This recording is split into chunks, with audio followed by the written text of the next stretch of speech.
yaitu tentang sabda Rasul berkenaan bagaimana supaya masuk surga dengan selamat. Pingin masuk surga dengan selamat, Bu ya.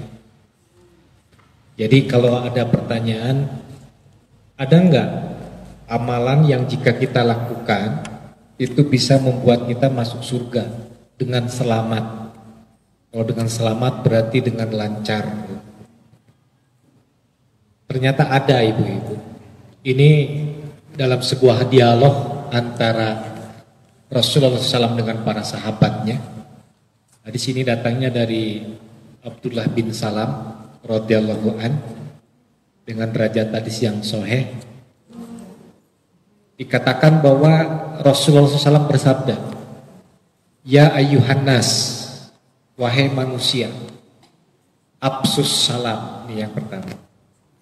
Wa'imut ta'am, wasilul arham, wasolatul lail wan nasuniyam, tadkhulul jannah bisalam. Insyaallah ada yang hafal hadisnya ini. Hafal, Bu? Insyaallah. Wajah tatapan begini mah tatapan ahli hadis semua. Ya ayuhan nas, wahai manusia, kata Rasulullah. Absus salam, sebarkan salam. Ini yang pertama. Sebarkan salam. Wa'imut ta'am, berikan makanan. Ini yang kedua. Yang ketiga, wasilul arham, sambungkan silaturahim. Itu yang ketiga. Yang keempat, wasolatul lail wan nasuniyam, sholat di malam hari ketika orang sedang tertidur lelap. Tadkhulul jannah bisalam, kamu akan masuk surga dengan selamat. Ada berapa, Bu? 1, absus salam, sebarkan salam. Yang kedua, beri makanan. Yang ketiga, sambung silaturahim. Yang keempat, sholat malam ketika orang lain sedang tertidur lelap. Apa jaminan Rasulullah?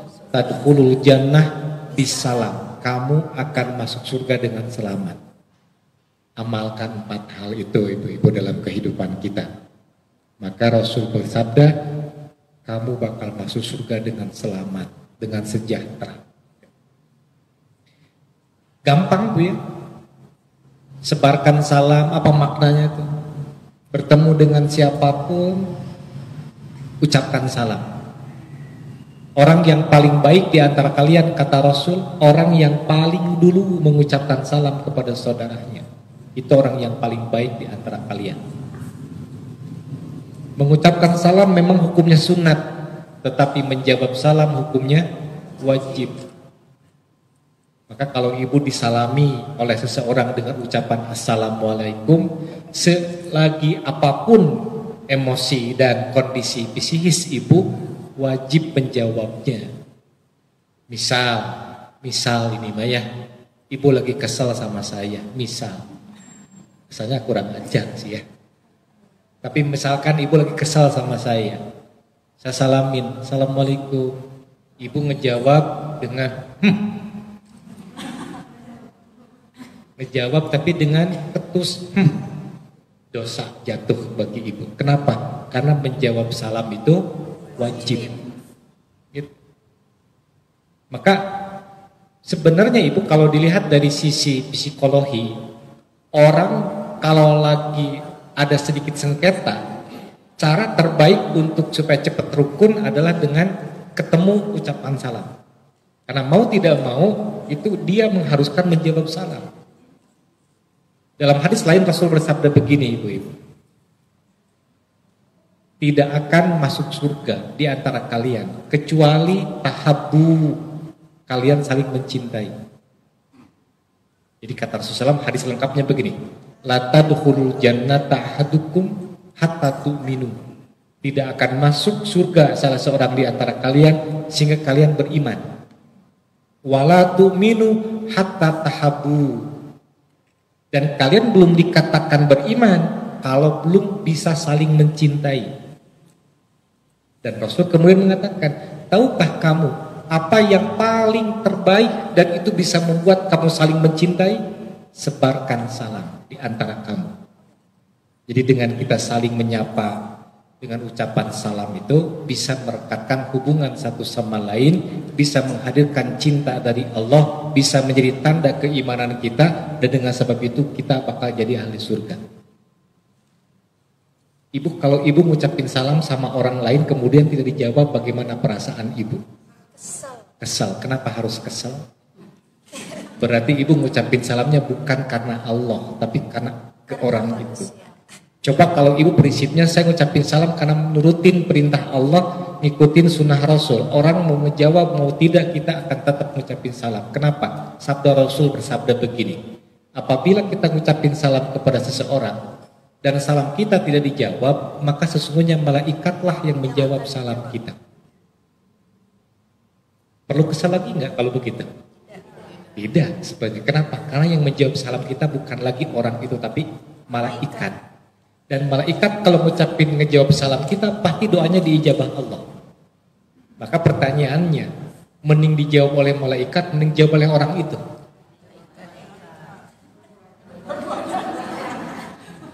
Berarti kalau mending dijawab oleh malaikat, berarti pas orang itu mau jawab, biarkan malaikat yang menjawab. Kan nggak gitu ya? Kalau orang itu menjawab, pahala bagi dia. Dan kalau orang itu tidak menjawab, salam kita sudah dijawab para malaikat. Makanya tidak perlu kesal, tidak perlu dongkol, apalagi berkata, saya tidak akan lagi ngucapin salam sama orang itu. Kenapa? Sudah 2 kali saya dikecewakan. Nista, majal. Ketiga kali takut utama, akhirnya saya enggak. Jangan ya Bu ya, tetap aja kita ngucapin salam. Dan ciri orang yang imannya sudah bagus itu tadi, apabila orang itu duluan mengucapkan salam kepada saudaranya. Dan itu ada etikanya, nanti di kitab Bulughul Maram pun ada bab khusus tentang Kitabul Jami, bab kumpulan akhlak. Itu luar biasa bagus. Sebarkan salam. Kalau ibu mengucapin salam ke yang kenal saja atau ke yang tidak kenal juga? Nah, di antara ciri-ciri kiamah semakin dekat, itu Rasul sabdakan apabila kita hanya mengucapkan salam ke orang yang kita kenal saja. Kalau ibu bisa naik angkutan umum dan di kendaraan itu kan pasti muslim-muslimah kan ya ada. Kenapa kita suka sungkan untuk ucapin salam? Ya kan? Kita baru hanya ngucapin salam kalau saya dengan ibu udah kenal, baru ngucapin salam kan gitu ya. Tapi kalau tidak dengan yang kenal, kok kenapa kita rada sungkan untuk mengucapkan salam? Dan Rasul mengatakan, ucapkanlah salam kepada orang yang kenal denganmu dan kepada orang yang tidak kamu kenal. Mestinya seperti itu. Kita masih pilih-pilih. Dan kadang suka ada rasa malu kalau mengucapin salam duluan. Mungkin takut tidak dijawab, atau yang kedua orang itu takut bilang, emang siapa kamu kan gitu ya. Padahal muslim dengan muslim itu salah satu keutamaannya adalah apa? Idza laqitahu fasalim alai. Apabila bertemu ucapkan salam. Mestinya begitu. Sebarkan salam, salah satu rahasia supaya masuk surga dengan selamat. Yang kedua apa? Berbagi makanan. Maksudnya berbagi makanan itu gimana? Ya kalau misalkan kita ada sedikit kelebihan rezeki, sok berbagi dengan orang yang membutuhkan. Ya. Yang ketiga apa? Silul arham. Apa maknanya itu? Sambungkan silaturahim. Makna rahim itu siapa sebenarnya? Apakah rahim itu sayah dengan orang yang tidak ada kaitan nasab? Ternyata prioritas utama silaturahim itu dengan orang yang ada kaitan nasab dengan kita. Ibu dengan kakak, ibu dengan ponakan, ibu dengan uwa, ibu dengan om, dengan tante. Nah itu yang ada kaitan kekeluargaan. Jangan memprioritaskan dengan orang lain dulu, dengan saudara dekat, enggak gitu. Karena banyak dengan orang lain yang tidak kenal, malah tidak ada kaitan keluarga, sangat akrab, sangat ngejaga perasaannya, sangat baik hubungannya, tapi dengan saudara sendiri kurang bisa menjaga. Nah itu kurang bagus. Yang sangat diutamakan dengan orang yang paling dekat kekerabatannya dulu dengan kita. Saya misalkan, kalau tidak baik hubungan dengan ibu, berdosa enggak? Berdosa. Tapi lebih besar dosanya jika saya putus hubungan dengan saudara kerabat saya. Itu lebih besar. Memutuskan hubungan persaudaraan dengan ibu atau memutuskan silaturahim dengan ibu berdosa enggak? Berdosa. Tapi lebih besar dosanya jika saya memutuskan hubungan persaudaraan dengan kerabat saya. Memutuskan silaturahim dengan kerabat saya. Itu lebih besar dosa. Hati-hati. Banyak orang yang tadi dikatakan dekat dengan orang lain, tapi dengan saudara sendiri kurang bagus hubungannya. Orang lain yang padahal itu tidak saudara, tidak ada kaitan nasab dan sebagainya, itu kalau datang disambut luar biasa. Ya, kalau perlu ditolong dengan habis-habisan, tapi pas saudara kita butuh, kita suka lupa. Nah itu tidak bagus, tidak bagus. Ada nasihat dari orang-orang soleh terdahulu bagi kita semua. Yang pertama, berhati-hati berteman dengan orang yang suka membicarakan orang lain kepada kita. Karena bisa jadi kita nanti akan jadi korban untuk dibicarakan ke orang lain. Itu yang pertama. Nasihat yang kedua dari orang-orang soleh terdahulu untuk kita adalah jangan pernah untuk memberikan kepercayaan kita kepada seseorang melebihi kepercayaan kita kepada Allah. Karena nanti bisa kecewa ujung-ujungnya. Dan yang ketiga, jangan mau menjadi tempat orang untuk bercurah cerita, untuk curhat dalam bahasa kita. Dan kemudian orang itu bilang, awas, ini cuma rahasia aku dengan kamu saja. Orang lain jangan tahu. Kalau orang itu sudah bicara seperti itu, hati-hati, lebih baik kita katakan, aku nggak akan sanggup untuk memikulnya. Kenapa? Karena kalau kita membocorkan rahasia berarti kita termasuk mengkhianati. Nah, kembali ke yang tadi, pertanyaan yang tadi. Apa sih yang namanya silaturahim, menjaga silaturahim dan menyambungkan silaturahim? Menurut ibu-ibu, yang paling berat silaturahimnya atau menjaga silaturahimnya? Menjaga. Orang yang sudah kenal untuk terus tetap kenal dengan baik itu lebih berat perjuangannya daripada hanya sebatas pertama kali kenal. Saya pertama kali kenal dengan ibu-ibu lancar-lancar aja. Tapi bagaimana hubungan tetap berlanjut baik sampai akhir tanpa ada masalah, itu perlu perjuangan. Karena perbedaan pendapat, isi kepala, pikiran, keinginan dan itu suka beda-beda. Kemudian ada seorang ulama berkata begini. Yang namanya menjaga silaturahim itu terkadang tidak perlu untuk bertemu. Yang namanya menjaga silaturahim terkadang diperlukan untuk tidak bertegur sapa. Karena kalau dengan bertegur sapa malah akan menambah masalah, maka berarti akan tambah berat hubungannya itu.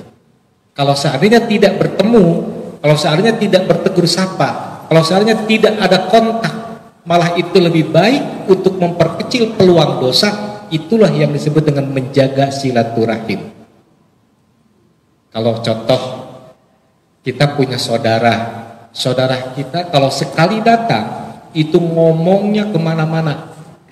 Kadang bukan hanya ngomongin kekurangan dirinya, sampai ngebongkar rahasia rumah tangganya, sampai ngegosip urusan orang lain. Kemudian kita bilang, maaf, lain kali saya nggak ketemu lagi dengan kamu ya, saya terlalu banyak urusan daripada ngurus kepentingan seperti ini. Kita jaga jarak, tujuannya untuk apa? Menjaga silaturahim tetap baik. Prinsip ibu yang tadi itu disebut menjaga silaturahim, dan insya Allah tidak dikategorikan memutuskan silaturahim. Paham ya? Oke. Yang keempat, satu lagi, sholat malam di saat orang lain lagi tertidur lelap. Gampang gitu mah ya. Maksudnya apa? Tahajud atau qiyamul lail atau witir. Gampang lah itu mah teorinya ya. Gampang.